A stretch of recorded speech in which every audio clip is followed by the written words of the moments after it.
नमस्कार, खबर दिन भर देख रहे हैं आप और मैं हूं आपके साथ अवंतिका श्रीवास्तव। दिन भर की तमाम बड़ी खबरों पर नजर डालेंगे, लेकिन उससे पहले इंदौर से इस वक्त की बड़ी खबर। लव जिहाद का आरोपी डॉक्टर गिरफ्तार हो चुका है। खजराना पुलिस ने कार्रवाई करते हुए गिरफ्तार किया है। निजी हॉस्पिटल में काम के दौरान दोनों मिले थे। प्रेम का ढोंग कर 2015 में रुबाब ने शादी भी की।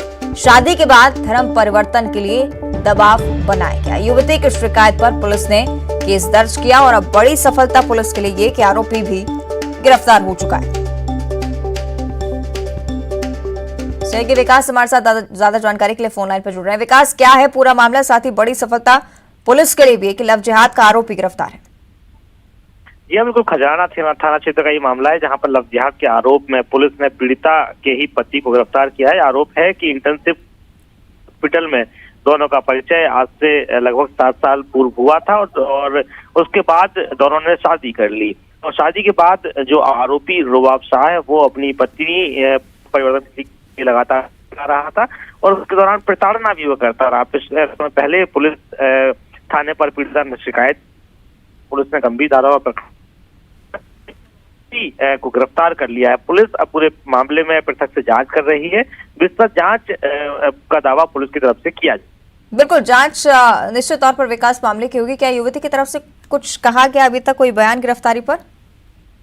बिल्कुल नहीं, चूंकि शुरुआती तौर पर पीड़िता की तरफ से ही पुलिस को शिकायत की गई थी और पीड़िता की शिकायत पर ही पुलिस ने जब पृथक से जांच की उसके बाद पुलिस ने गिरफ्तार किया है। हालांकि पीड़िता की तरफ से अब तक खुलकर इसलिए कोई पक्ष निकलकर सामने नहीं आया, जो कि पारिवारिक मामला था कि एक लगभग साल की एक बच्ची भी है, इसलिए ज्यादा खुलकर पीड़िता ने इसके सामने ठीक है, शुक्रिया आपका विकास, गंभीर आरोप लगाए हैं।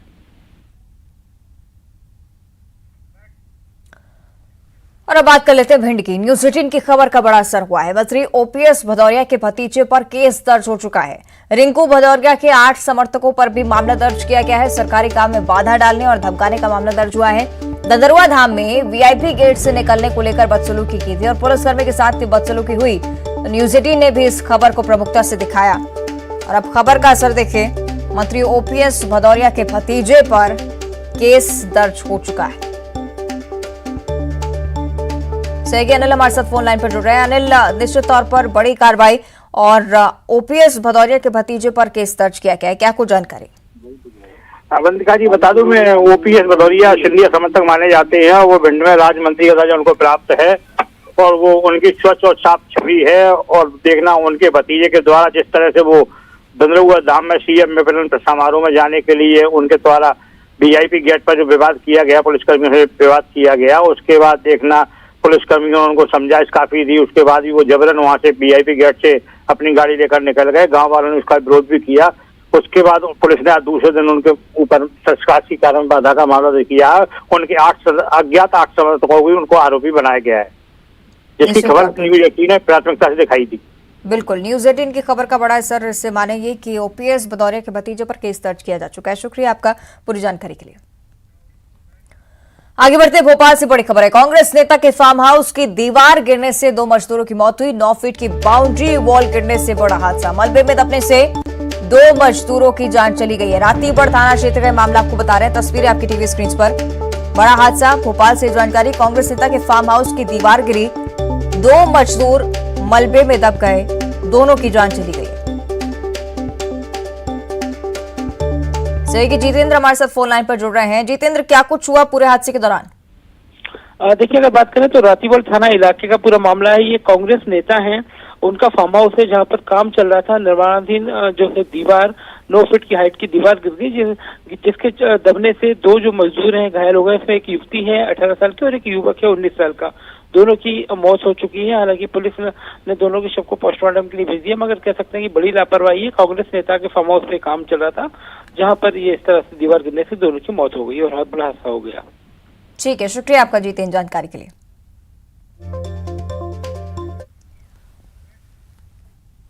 और गुजरात के रण में सीएम शिवराज सिंह चौहान ने हुंकार भरी। सीएम ने कांग्रेस के साथ साथ आम आदमी पार्टी पर भी जमकर प्रहार किया है।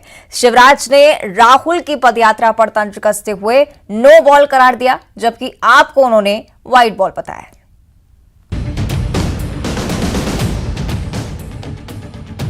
गुजरात में विधानसभा चुनाव को लेकर सीएम शिवराज सिंह चौहान ने हुंकार भरी। मुंद्रा एयरपोर्ट पर बीजेपी कार्यकर्ताओं ने सीएम का भव्य स्वागत किया। सीएम ने पीएम नरेंद्र मोदी की तारीफ करते हुए उन्हें कल्प वृक्ष बताया, जबकि कांग्रेस और आम आदमी पार्टी पर जमकर निशाना साधा। अब नरेंद्र मोदी जी तो कल्प वृक्ष हैं। विकास के लिए जो जरूरत है मांगो मिलेगा। जन कल्याण की योजना मांगो मिलेगा। लेकिन केजरीवाल बबूल के पेड़ हैं,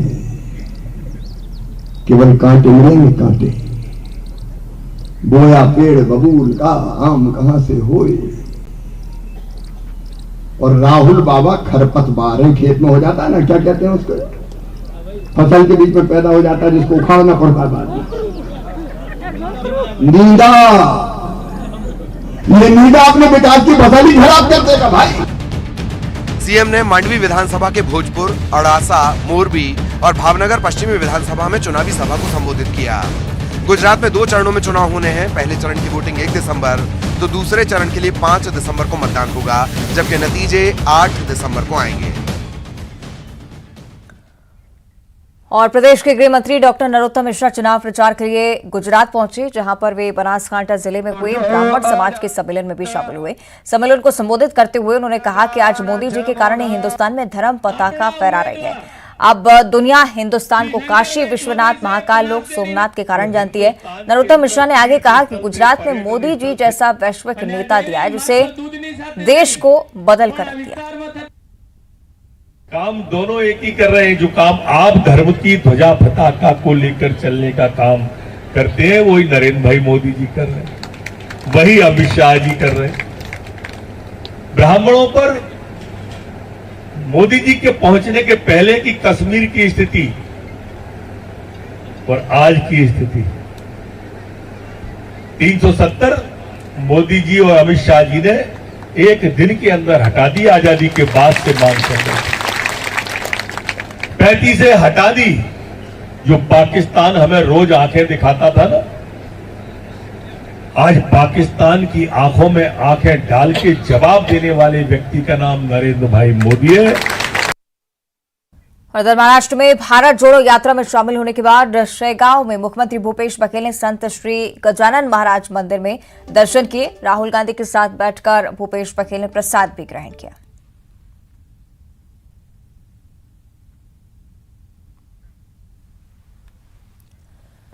और वीर सावरकर को लेकर राहुल गांधी के बयान से जारी विवाद में अब छत्तीसगढ़ के मुख्यमंत्री भी शामिल हो गए। सीएम भूपेश बघेल ने कहा है कि वीर सावरकर को 2 भागों में देखा जाना चाहिए। उन्होंने कहा कि स्वतंत्रता सेनानी जेल जाने से पहले क्रांतिकारी थे।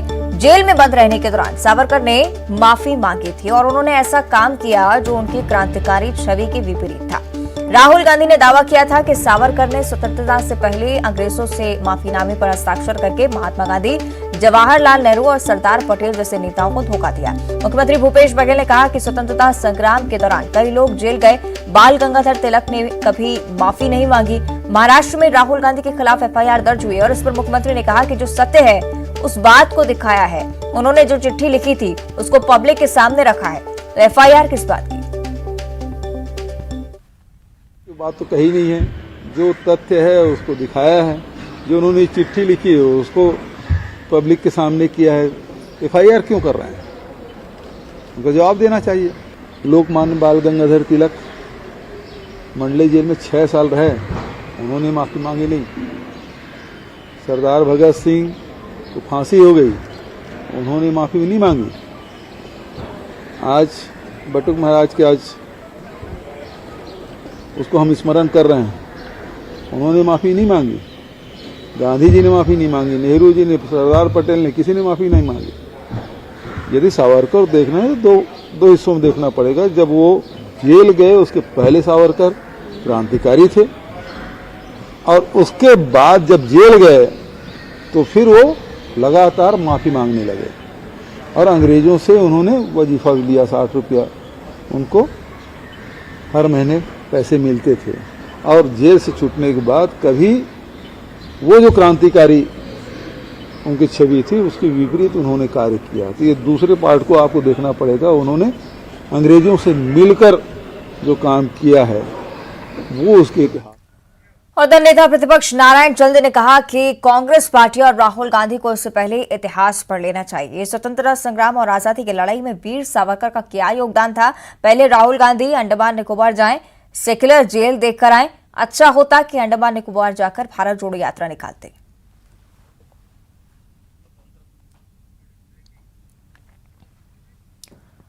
और अब रायपुर से इस वक्त की बड़ी खबर। छत्तीसगढ़ में कई आईपीएस अधिकारियों का तबादला हुआ है। डीएम अवस्थी ईओडब्ल्यू और एसीबी के महानिदेशक होंगे। आईपीएस अजय यादव की राजधानी में वापसी हो रही है। अजय यादव पुलिस महानिरीक्षक बनाए गए हैं। इंटेलिजेंस रायपुर पुलिस महानिरीक्षक का अतिरिक्त प्रभार भी वो संभालने वाले हैं। इंटेलिजेंस चीफ की जिम्मेदारी संभाल रहे आनंद छाबड़ा, उन्हें दुर्ग आईजी की जिम्मेदारी दी गई है। आईजी रतन लाल डांगी को संचालक पुलिस अकादमी चंदखुरी की जिम्मेदारी सौंपी गई है। बीएन मीणा को बिलासपुर आईजी की जिम्मेदारी दी गई। पूरी लिस्ट आपको बता रहे हैं।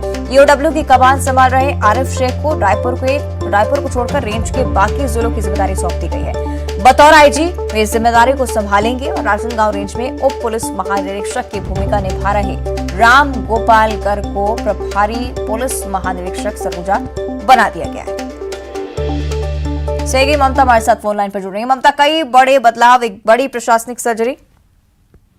हाँ बिल्कुल, देखिए और गृह विभाग ने एक बार फिर से बड़े पैमाने पर आईपीएस अधिकारियों का तबादला किया है और इसे बड़ी प्रशासनिक सर्जरी के तौर पर भी देखा जा सकता है, जिसमें डीजीपी डीएम अवस्थी को ईओडब्ल्यू एवं एसीबी का महानिदेशक बनाया गया है। तबादला सूची में 6 महीने के भीतर ही आईपीएस जो अजय यादव है उनकी राजधानी में वापसी हुई है। उन्हें पुलिस महानिरीक्षक इंटेलिजेंस की जिम्मेदारी मिली है।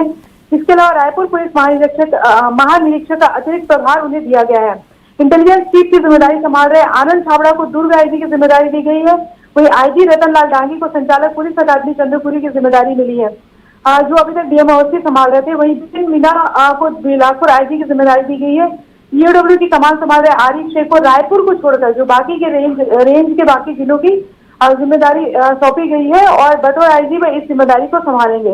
राजनांदगांव रेंज में उप पुलिस महानिरीक्षक की भूमिका निभा रहे राम गोपाल गर्ग को प्रभारी पुलिस महानिरीक्षक सरगुजा बनाया गया है। जाहिर तौर पर इसको देख के समझा जा सकता है कि किस तरह से एक बार फिर से डीजीपी डीएम अवस्थी को डीएम अवस्थी पर जो है वो भरोसा जताया गया है। उन्हें ईओडब्ल्यू और एसीबी का महानिदेशक बनाया गया है। और वहीं अगर हम बात करें तो आरिफ शेख जो है उन्हें आईजी बतौर आईजी जो है बाकी रेंज की जिम्मेदारी दी गई है। जी बिल्कुल, कई बड़े बदलाव ममता जिनकी हम चर्चा कर रहे हैं। शुक्रिया आपका इस पूरी जानकारी के लिए। और छत्तीसगढ़ की सियासत में अब चूहे और बाघ की एंट्री हो गई है। भानु प्रतापपुर उपचुनाव में रमन सिंह पर बयान पर प्रदेश की सियासत गरमा चुकी है। रमन सिंह पर निशाना साधते हुए सीएम भूपेश बघेल ने कहा कि रमन सिंह की सोच सामंती है। जनता ने पिछले विधानसभा चुनाव में उनको सबक सिखाया है, लेकिन अभी भी वो विकास की राजनीति नहीं करना चाहते हैं। उन्होंने कहा कि मैं छत्तीसगढ़िया किसान हूं। रमन सिंह को छत्तीसगढ़िया किसान बर्दाश्त नहीं हो रहा है। रमन सिंह, मैं छत्तीसगढ़िया किसान हूँ। मुझे कभी वो चूहा, कभी बिल्ली, कभी कुत्ता, इन विशेषणों से विभूषित कर रहे हैं, तो ये उनको बर्दाश्त नहीं हो रहा है। छत्तीसगढ़िया किसान उसको बर्दाश्त नहीं हो रहा है और उसकी प्रवृत्ति जो सामंती प्रवृत्ति, इस प्रकार से जब चूहा, बिल्ली, कुत्ता से विशेषण से विभूषित कर रहे हैं, ये उनके सामंती प्रवृत्ति को दर्शाता है। और पूर्व सीएम रमन सिंह ने कल चारामा में आयोजित आम सभा में सीएम भूपेश बघेल पर तंज कसा था। रमन सिंह ने कहा था कि चूहा जीतकर बाघ बन बैठा है, जो छत्तीसगढ़ को दांत दिखाता है। इस बार बीजेपी को जिताकर बाघ को चूहा बनाना है। तो मोहन मंडावी जितना बता रहे थे, तो उसी में से एक किस्सा मेरे को याद आया जो भूपेश बघेल के लिए 100% सही है। तो जैसे महाराज मोल भगवा बना दे, महाराज तो महाराज जी गंगा जल हाथ में लिस और गैस के भगवा बन जाए। भगवा जैसे ही बनते महाराज हर दौड़ते, अब तोला खाऊं महाराज। ये मुसवा की हालत ऐसे होगी, भगवा बन गई। पूरा छत्तीसगढ़ लूटे थे, पूरा छत्तीसगढ़ लूटे थे और तुम्ही थे। तुहरे वोट नहीं से जब कमंडल में जल छिड़क के बोला मुसवा ने भगवा बना दो। अब चुनाव आने वाला है 5 तारीख के, हाथ में गंगा जल लेके बटन कमल के बटन दबाओ और पूरा पुनः मुस्का भरो, भगवान फिर मुस्का बन गई। पक्की बात है, ताली बजा के दोनों हाथ समर्थन देंगे। तो इस बयान पर मंत्री अमरजीत भगत ने भी निशाना साधा। उन्होंने कहा कि बस इंतजार कीजिए, बीजेपी को भी पता चल जाएगा कि कौन मोटा है कौन पतला है, क्योंकि उन्होंने 15 सालों तक मलाई खाई है। कर दिया जाए किसको, माननीय मुख्यमंत्री भूपेश बघेल जी को और डॉक्टर रमन सिंह जी को, और आप लोग देख के बताएं कि कौन मोटा है कौन ज्यादा माल खाया है। स्पष्ट झलक जाएगा कि कौन माल खाया है।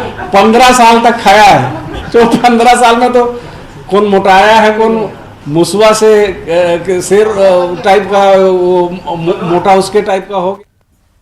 और अंबिकापुर में केदारपुर सरकारी स्कूल के 8वीं का छात्र साहित्य सिंह एक दिन के लिए मेयर बना है। साहित्य सिंह ने एक दिन के मेयर बनने की इच्छा जताई थी। उसके बाद अंबिकापुर नगर निगम के मेयर अजय तिर्की ने उसे एक दिन का मेयर बनाते हुए अपनी कुर्सी पर बैठाया। एक दिन का मेयर बनने पर छात्र साहित्य सिंह काफी खुश दिखा। उसने मेयर के क्या क्या काम होते हैं उसे पूरी तरह से समझा। मेयर अजय तिर्की ने सरकारी स्कूल के छात्रों और स्कूल के शिक्षक की भी जमकर तारीफ की।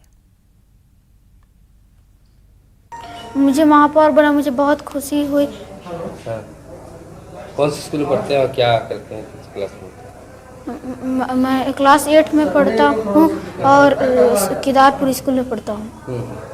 तो कैसा लगा बोल के? बहुत खुशी हुई सर। क्या क्या काम होते हैं महापौर, क्या लगता है? महापौर निगम की जितनी काम होती है महापौर के देखरेख और परमिशन में होता है। मुझे बहुत खुशी है कि अंबिकापुर के सबसे पुराने स्कूल केदारपुर स्कूल, मुझे लगता है कि आधा शहर वहीं से पढ़ के निकला है, और वहाँ के एक बच्चे की इच्छा थी कि मैं एक दिन के लिए महापौर की कुर्सी पर बैठूं। साहित्य सिंह वो आया और जो क्वेश्चन मैं पूछा उन्होंने इतना फर्राटे से जवाब दिया कि बहुत खुशी होती है कि टीचर्स अपने बच्चों को सरकारी स्कूल में इतने अच्छे से उनको इतनी ऊंचाई तक ले आए हैं। मैं बच्चे के उज्जवल भविष्य की शुभकामना देता हूं। और इधर बिलासपुर रेल मंडल से गुजरने वाली कई ट्रेनें देरी से चल रही हैं, जिसके कारण रेल यात्रियों को काफी परेशानियों का सामना करना पड़ रहा है। वहीं कई ट्रेनों के रद्द होने से भी रेल यात्रियों की मुश्किलें बढ़ी हुई नजर आ रही हैं। ट्रेनों के रद्द होने और विलंब से चलने पर रेलवे के अधिकारी सफाई दे रहे हैं। दक्षिण पूर्व मध्य रेलवे के CPRO का कहना है कि इस रेल खंड पर विकास के कई काम हो रहे हैं, जिसकी वजह से ट्रेनों को रद्द किया जा रहा है। रेलवे का विकास होने से आने वाले समय में रेल यात्रियों को काफी फायदा भी मिलेगा। और बिलासपुर में दक्षिण पूर्व रेलवे ऑल इंडिया लोको रनिंग स्टाफ एसोसिएशन ने एक दिवसीय धरना प्रदर्शन दिया और एसोसिएशन ने 8 सूत्रीय मांगों को लेकर DRM कार्यालय के सामने प्रदर्शन किया। मांगों में मुख्य रूप से BMDS का ब्रेक फेल होने से हुई दुर्घटनाओं में रेलवे सिस्टम की खामी स्वीकार करने के लिए कहा गया। हमारे महामहिम अधिकारी SCCR जोन के कवर्धा की बात करेंगे, जहां सिटी बस कबाड़ में तब्दील हो चुके हैं। 4 सालों से ये बसें चल नहीं रही हैं। जिले के कुल 10 बसें संचालन के लिए मिली थीं, जिसमें से 4 अभी भी बस डिपो पर खड़ी हुई हैं। कई बसों के कांच, सीट, इंजन, टायर तक खराब हो चुके हैं, गायब हो चुके हैं। यहां धनी बस ट्रैवल्स को इसके संचालन की जिम्मेदारी मिली थी, लेकिन अब इसका ठेका खत्म हो चुका है। पूरे मामले को लेकर विपक्ष भी लापरवाही का आरोप लगा रहा है।